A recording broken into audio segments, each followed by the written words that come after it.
प्रभावित नहीं होती।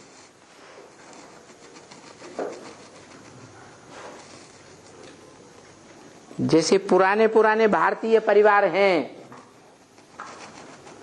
जिनके लिए बाबा ने बोला ब्रह्म वाक्य कि देवी देवता सनातन धर्म प्रायः लोप तो हो जाता है, 80-90% लोप हो जाता है, लेकिन फिर भी कहीं न कहीं रहता जरूर है। और धर्मखंड सारे लोप हो जाते हैं,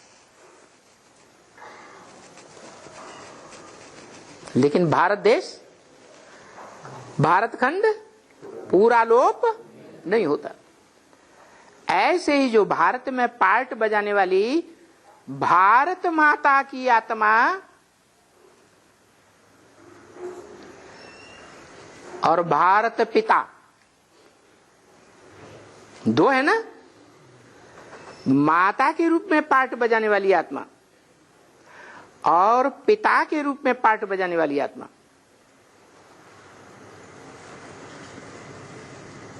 दोनों चैतन्य आत्माएं हैं या नहीं हैं, लेकिन उसमें वो आत्मा कौन सी है जो सदा काल अविनाशी है, क्योंकि विनाश शरीर का होता है, आत्मा का विनाश नहीं होता।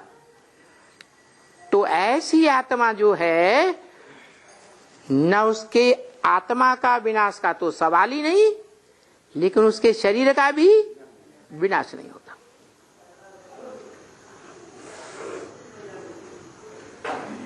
तो वो शरीर जो है,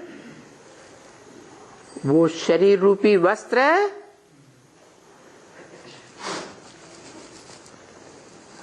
शरीर रूपी रथ उसका वो आधार लेता है और आत्मा को स्वतंत्र छोड़ता है। क्या? इसलिए जिस शरीर रूपी वस्त्र का रथ का आधार लेता है वो है प्रकृति का पुतला। प्रकृति क्या है? प्रकृति, प्रकृष्ट कृति है। कृति माने रचना। ऐसी प्रकृष्ट रचना है कि प्रकृति पति के सिवाय और किसी के कंट्रोल में आने वाली नहीं है। क्या?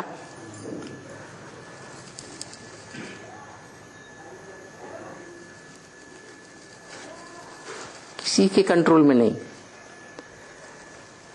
वो प्रकृति पति उसे कंट्रोल कर सकता है, लेकिन वो जड़त्वमयी है, जड़त्वमयी बुद्धि वाली है।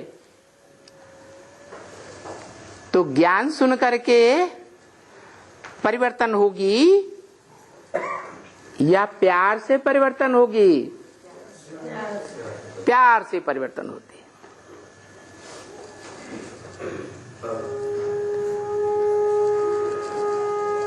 प्यार ऐसी चीज है जो ब्रह्म वाक्य बोला मुरली में, प्यार पत्थर को भी पिघला देता है। क्या?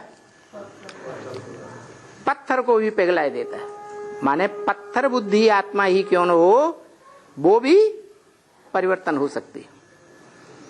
प्यार क्या है?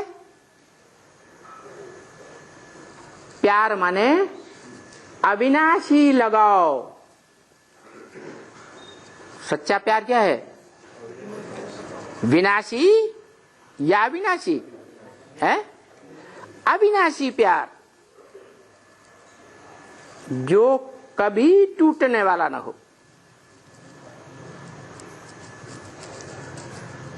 वो प्रवृत्ति मार्ग, वो परम पुरुष इस सृष्टि पर आकर के स्थापन करने का रास्ता बताता है। स्थापन नहीं करता। प्रवृत्ति मार्ग का स्वर्ग स्थापन करता है, वो करता है या करता है? वो तो करता है। जो करेगा सो भोगेगा, करेगा नहीं, भोगेगा भी नहीं। तो वो तो करता है। वो जिसमें प्रवेश करता है उसको कर्ता धर्ता बनाता है। तो तन में प्रवेश करता है ना, है रथ में प्रवेश करता है ना, तो रथ की इंद्रियों को कंट्रोल करता है। इसलिए देखेंगे कि भारत की कन्याएं माताएं